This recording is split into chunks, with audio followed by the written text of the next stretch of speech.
चलिए स्टार्ट करते हैं हम लोग exercise 4.3 area of triangle. Class 10th में भी था, 11th में भी था। तो यहाँ पे ट्रायंगल का एरिया निकालना है with the help of determinant. एक ट्रायंगल दिया होगा, ट्रायंगल का तीनों वर्टिसेस का कोऑर्डिनेट गिवन होगा, ए x1 y1, B x2 y2, सी x3 y3। तो इस ट्रायंगल का एरिया निकालना है। क्लास 10 से निकाल सकते हैं हम लोग, 11th में भी हम लोग कुछ नया फॉर्मूला देखे थे, वहाँ से भी निकाल सकते हैं। देखो area of triangle A B C का फॉर्मूला क्लास 10th वाला 1/2 x1 y2 minus y3 plus x2 y3 minus y1 plus x3 y1 minus y2। ये आपको क्लास 10th में पढ़े हो गए, याद तो होगा ही। डिटर्मिनेंट के हेल्प से इस ट्रायंगल का एरिया निकालने का बड़ा सिंपल सा फॉर्मूला है, 1/2 रहेगा। डिटर्मिनेंट तीनों कोऑर्डिनेट को बारी बारी छाप देना है, यानी पहला कोऑर्डिनेट x1 y1, उसके नीचे दूसरा x2 y2, उसके नीचे x3 y3। ये ऊपर नीचे भी हो सकता है, ऐसा कोई दिक्कत है नहीं। x1 y1 ऊपर में, x2 y2 नीचे में, x3 y3 नीचे में। उसके बाद जो थर्ड कॉलम है उसमें हमेशा 1 1 लिख देंगे। अब आप डिटर्मिनेंट को सॉल्व करोगे तो बिल्कुल यही चीज़ आएगा, बिल्कुल यही चीज़ आएगा, ठीक है ना। तो किसी भी ट्रायंगल का अगर एरिया फाइंड करना है with the help of determinant, तो तीनों कोऑर्डिनेट को बारी बारी छापना है और थर्ड कॉलम में 1 1 लिख देना है। बस इतना ही है इसमें। क्वेश्चन स्टार्ट करते हैं हम लोग। क्वेश्चन नंबर 1 में 3 सवाल है, एक हम बता रहे हैं, 2 आपको बनाना है। ए दिया है, बी दिया है, सी दिया है, हमको एरिया निकालना है। तो एरिया का फॉर्मूला क्या है, 1/2 डिटर्मिनेंट, यहाँ से 2 7 ऊपर में, फिर 1 1 बी वाला, और सी का कितना है 10 और 8, फिर यहाँ 1 यहाँ 1 यहाँ 1 फॉर्मूला वाला थर्ड कॉलम में लिख देंगे। ये हमेशा 1 1 ही लिखाएगा। अब इसको सॉल्व करें हम लोग, 1/2। अच्छा यहाँ मॉड देंगे, यहाँ 2 लिखेंगे, अगर R1 में फॉर्मूला लगा रहे हैं तो ये रो और ये कॉलम ख़त्म होगा, तो 1 1 8 1 मिलेगा। अच्छा 1 1 8 1 मिलता है तो 1 को 1 से इंटू करते हैं ना, 1 1 ज़र 1, 8 1 ज़र 8। बीच वाले को माइनस में लिखेंगे, रो कॉलम ख़त्म हो जाएगा। देखो रो कॉलम ख़त्म, यहाँ से 1 1 ज़र 1 माइनस 10 1 ज़र 10। लास्ट वाले को प्लस में लिखते हैं, रो और कॉलम ख़त्म, तो यहाँ 1 इंटू 8, 8 1 ज़र 8 माइनस 10 1 ज़र 10। मॉड एरिया कभी निगेटिव नहीं होता है, अगर इसका कैलकुलेशन अगर माइनस में भी आएगा तो मॉड का काम है माइनस को प्लस करना है, इसलिए यहाँ मॉड लगाते हैं। एरिया स्केलर क्वांटिटी है। अच्छा 8 में 1 गया, 1 गया, -7, -7 2 ज़र -14, 10 में 1 गया, -9 माइनस माइनस प्लस 9 7 ज़र 63, और 10 में 8 गया, -2 1 ज़र -2। अब देखो यहाँ से, सॉरी ध्यान नहीं दिए थे, ये देख लो। अब यहाँ से 1/2 रहेगा, मोड़ देंगे, 14 और 2 16 होता है, 16 को सब्ट्रैक्ट करो तो 13 में 6 जाएगा, 13 में 6 जाएगा, कितना मिलेगा 7, और 5 में 1 जाएगा 4, तो आंसर कितना हो गया 47/2। एरिया निकाल ले तो क्या लिखेंगे, स्क्वायर यूनिट। बुझे कितना आसान है। अगर हमको किसी ट्रायंगल का एरिया निकालना है डिटर्मिनेंट की हेल्प से, 1/2 लिखेंगे, पहला कोऑर्डिनेट ऊपर में, दूसरा कोऑर्डिनेट उसके नीचे, तीसरा उसके नीचे, और थर्ड कॉलम हमेशा 1 1 लिखाएगा। डिटर्मिनेंट का फॉर्मूला लगा देंगे, आंसर आ जाएगा। बस ये ध्यान देना, अगर ये माइनस में आता तो मॉड से बाहर निकलता प्लस आ जाता। यहाँ देखना, आपको शो करना है कि तीनों पॉइंट कोलिनियर है। कोलिनियर है, कोलिनियर के लिए बड़ा सिंपल सा कॉन्सेप्ट है, क्लास 10th में पढ़े होगे, 11th में पढ़े होगे। जिस ट्रायंगल का एरिया, ट्रायंगल तो होगा ही नहीं, मतलब तीनों कोऑर्डिनेट के हेल्प से अगर एरिया फाइंड करेंगे और एरिया अगर ज़ीरो हो जाए, एरिया क्या हो जाए, ज़ीरो हो जाए, तो हम बोलेंगे वो कोलिनियर है। तो इसके लिए सीधा सा फॉर्मूला याद रखेंगे, एरिया हमको ज़ीरो करना है।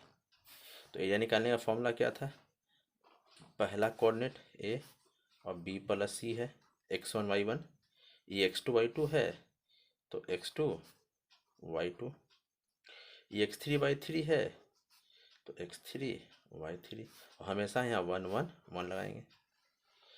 अच्छा एरिया में तो आगे 1/2 भी तो लिखते हैं, ऐसे कोई ज़रूरत नहीं था यहाँ पे क्योंकि हमको ज़ीरो ही लाना था, लेकिन लिख दो। अब चलो एक काम करते हैं, या तो फॉर्मूला लगाते हैं या प्रॉपर्टीज़ लगाते हैं। पीछे हम लोग प्रॉपर्टीज़ पढ़ चुके हैं, प्रॉपर्टीज़ ही लगा देते हैं।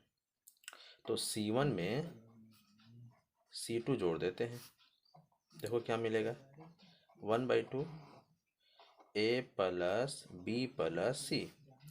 यहाँ पे जब जोड़ोगे तो b plus C plus A यानी a plus B plus C, जब इसको इसमें जोड़ोगे तो a plus B plus C, और यहाँ हो गया b plus C, c plus a plus B, 1 1 1।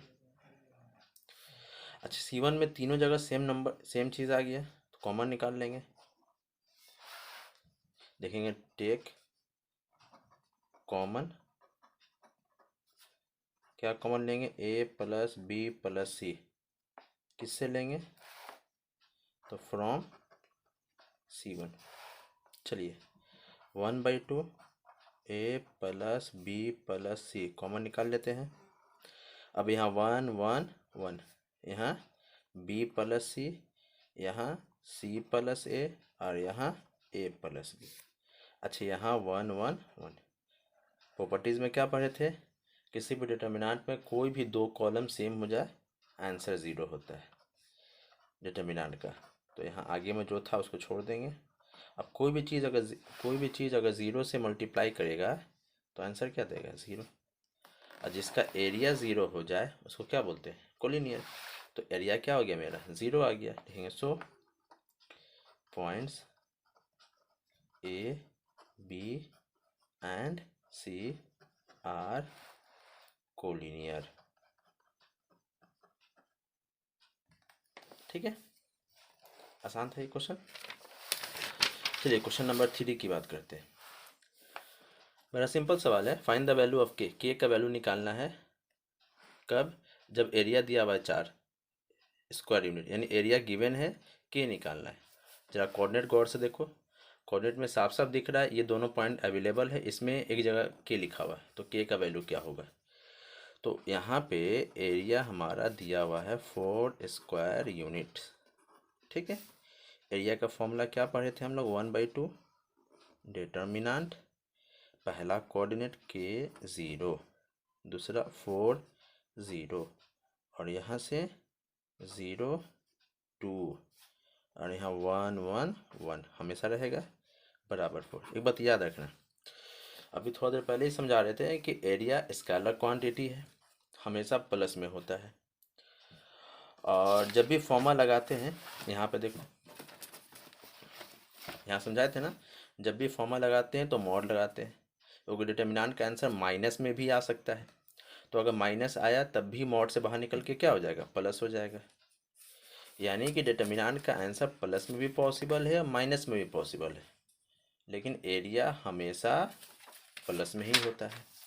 तो उसके हिसाब से अगर बात करें तो ये जो एरिया दिया हुआ है उस डिटर्मिनेंट का सॉल्यूशन है। तो डिटर्मिनेंट का सॉल्यूशन पॉजिटिव भी हो सकता है और निगेटिव भी हो सकता है।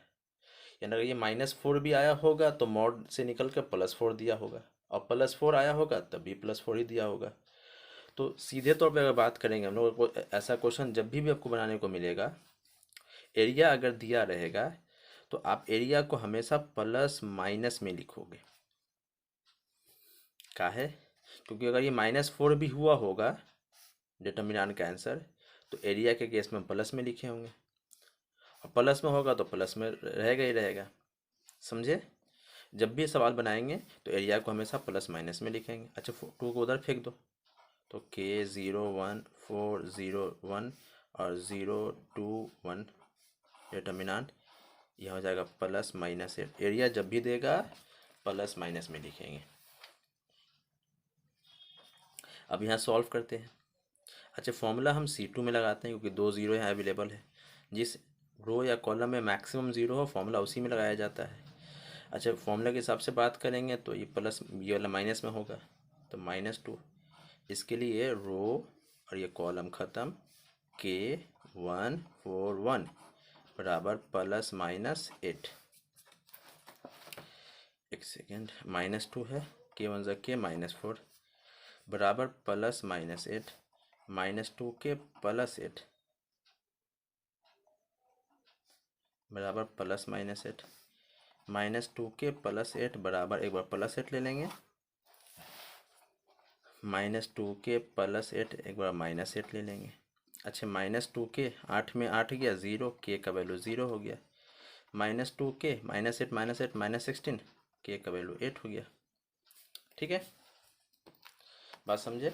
कभी भी क्वेश्चन बनाओगे तो एरिया हमेशा प्लस माइनस में लिखेंगे। अगर खाली प्लस में लिखे तो सिर्फ के का एक आंसर आएगा और एक नहीं आएगा। मान लो ये आया और ये नहीं आया, अच्छा ये आया और ये नहीं आया, तो आपको आपका नंबर पूरा, समझ जाओ, नहीं मिलेगा। अच्छा, ये देखिए, एक लाइन है जो 2 पॉइंट से पास करता है, पॉइंट ए और पॉइंट बी। पॉइंट ए का कोऑर्डिनेट x1, y1 है और बी का कोऑर्डिनेट x2, y2 है। आपको लाइन का इक्वेशन निकालना है। क्लास 11th में पढ़े होगे कोऑर्डिनेट ज्योमेट्री में, equation of a straight line और line passing through 2 given point whose coordinate x1, y1 and x2, y2, then the equation of a straight line is equal to, याद है ना, y minus y1 by x minus x1 बराबर y2 minus y1 by x2 minus x1। Class 11th में पढ़े थे। यहाँ determinant के help से इस लाइन का इक्वेशन फाइंड करना है। जब 2 पॉइंट दिया रहे, मुझे 2 पॉइंट दिया हुआ है, लाइन का इक्वेशन निकालना है लेकिन डिटर्मिनेंट के हेल्प से।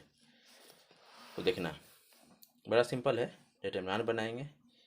इक्वेशन में हमेशा xy रहता है तो पहला कोऑर्डिनेट xy ही लिखेंगे, दूसरा तुम्हारा भाई x1 y1 और तीसरा x3 y3, sorry x2 y2, x2 और y2। अच्छा, ये xy कहाँ से आया? तो मान लेते हैं एक पॉइंट है यहाँ पे C, x, y मान लेते हैं। तो अब इस लाइन के ऊपर कितना पॉइंट हो गया? 3 पॉइंट। और जब लाइन पर 3 पॉइंट हो तो कोलिनियर होता है, और जब कोलिनियर होता है तो उसका एरिया कितना होना चाहिए? 0 होना चाहिए। अभी पीछे पढ़े थे हम लोग, बस इसी कॉन्सेप्ट का इस्तेमाल किया गया है। एक पॉइंट x, y मान लिया गया जो यहाँ लिखाया, दूसरा x1 y1 यहाँ लिखाया, तीसरा x3 x2 और y2 यहाँ लिखाया, और ये थर्ड कॉलम हमेशा 1 1 होगा। चूँकि ये कोलिनियर है तो बराबर क्या होगा? 0 होगा। यानी इक्वेशन निकालना है और 2 पॉइंट दिया रहे तो पहला लाइन में एक्स वाई और 1 हमेशा रहेगा, दूसरे में पहला कोऑर्डिनेट और तीसरे में दूसरा कोऑर्डिनेट, बस लिख देना है। चलो, इसी का इस्तेमाल करके क्वेश्चन नंबर 4 है, find the equation of line joining the point इतना एंड इतना यूजिंग डिटर्मिनेंट। डिटर्मिनेंट का इस्तेमाल करके इक्वेशन निकालना है। तो बस सिंपल सा है, एक्स वाई 1 ये तो फिक्स रहेगा, 1 2 1 3 6 1 बराबर क्या लिख देंगे? 0। चलिए फॉर्मूला लगाते हैं, एक्स डायरेक्ट फॉर्मूला लगा रहे हैं हम, वो डब्बा नहीं बना रहे। ये रो और ये कॉलम ख़त्म, तो 2 1 ज़र 2 माइनस होता है, 6 1 ज़र 6, बीच वाला हमेशा माइनस में लिखते हैं। ये रो और ये कॉलम ख़त्म, तो 1 1 ज़र 1, 3 1 ज़र 3, और इसको प्लस में लिखेंगे। ये रो और ये कॉलम ख़त्म, 6 1 ज़र 6, 3 2 ज़र 6 बराबर 0। अच्छा, यहाँ देखो 6 में 2 गया 4, -4x, -3 + 1 -2, माइनस माइनस +2y, 6 में 6 गया 0। अच्छा, -2 कॉमन ले लो तो 2x - y बराबर 0, तो 2x - y बराबर 0। ये -2 चला गया 0 के पास। ये हो गया आपका equation of the straight line. Exercise का पूरा सवाल हो गया। Question number 5 same question number 4 है, question number 6 same question number 3 है। क्लियर है? चलिए जल्दी जल्दी बनाइए। कल हम एक्सरसाइज 4.4 डालेंगे, परसों 4.5 रहेगा। सॉरी आज तो फ्राइडे था ना, 4-5 दिन के अंदर में डिटर्मिनेंट ख़त्म हो जाएगा अलजेब्रा ही ख़त्म हो जाएगा। उसके बाद फिर हम लोग एक्सरसाइज 1 चैप्टर 1 एक्सरसाइज 1 इसके रिलेशन फंक्शन पढ़ेंगे, फिर ITF पढ़ेंगे। उसके बाद हम लोग कैलकुलस पे आ जाएंगे। मिलते हैं अगले वीडियो।